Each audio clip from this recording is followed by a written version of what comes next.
美国开始训练乌克兰飞行员使用 F-16战斗机，俄军的苏35还有优势吗？观众朋友、网友朋友，大家好，我是付前少。近日，一名俄罗斯的苏35飞行员因为击落了12架乌克兰的战机，而创造了空导弹空战时代的新纪录。但是，美国人显然想阻止俄罗斯空天军在乌克兰上空的优势。其众议院已经通过了2023年的国防授权法案，要求为开始在美国战斗机上进行训练的乌克兰飞行员提供资金。过去，美国一直不给乌克兰提供西方战斗机，而从其他的北约盟国转移苏联时代的喷气式飞机的计划呢，到目前为止也未能实现。这项法案如果经过拜登政府的批准，变成了正式的法律，那么就等于为乌克兰接收美制战斗机打下了基础。据报道，美国现在已经初步允许乌克兰飞行员在美国的 F-15、F-16战斗机上进行训练，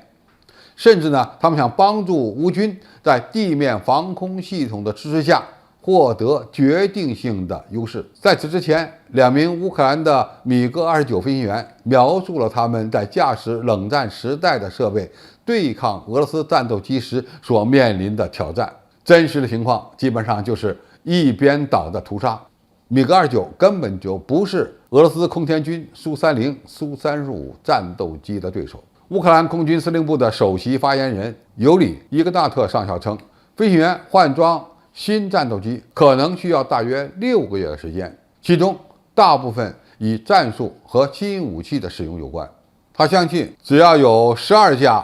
F-16战斗机，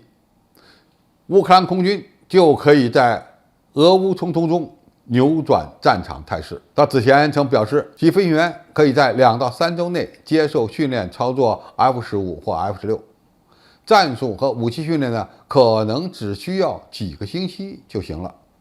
美国空军设定的改装过渡课程大概需要6周多一点的时间，一名普通的飞行学员则需要至少37周的时间来接受 F-16战斗机的培训。到目前为止，北约向乌克兰空军提供米格29和苏27战斗机的努力失败了。即便提供了这些老旧的机型，也可能只是苏35战斗机的活靶子。美国众议院认为，美制战斗机以 AIM-120D 的组合将是制衡俄罗斯空天军苏35、苏57的重要方式。美国众议院呢，目前已经通过了相关法案，接下来是参议院的投票，最后呢，还需要拜登政府的签字。那么现在的问题是，如果乌克兰空军获得了美制战斗机，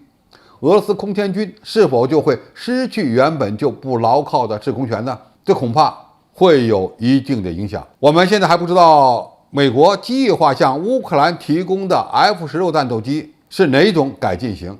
是老式的呢，还是最新的改进型？我估计大概是中期改进型，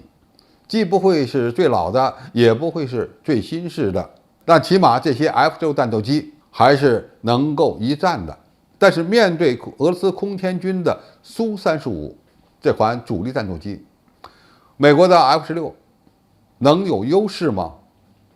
恐怕很难，因为苏35是重型的3代半战斗机，而 F-16它的改型再怎么改，它也是中型战斗机，无论是航程、作战半径、机动性还是载弹量，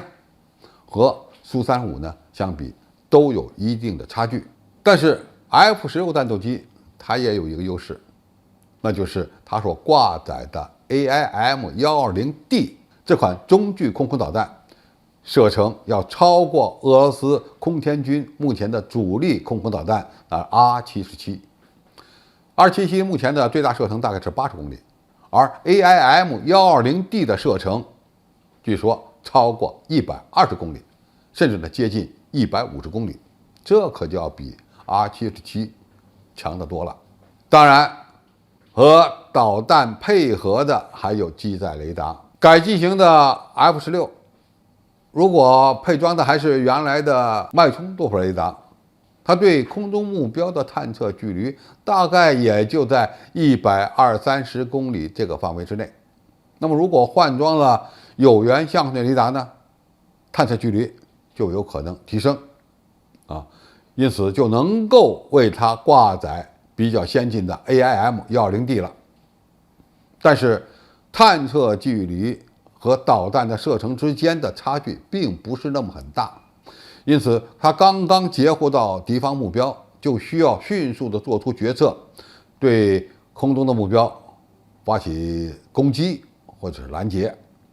这对乌克兰空军飞行员是一个比较严峻的考验。而苏35战斗机配有无源相对雷达，号称对空中目标的探测距离能够达到400公里，因此可以这么讲吧，苏35在探测能力方面可能会优于 F-16，而在导弹的射程方面呢，不如 F-16，最终鹿死谁手，恐怕是骡子是马，还得拉出来溜溜。好，今天的评述就到这里，谢谢大家收看，我们下期再见。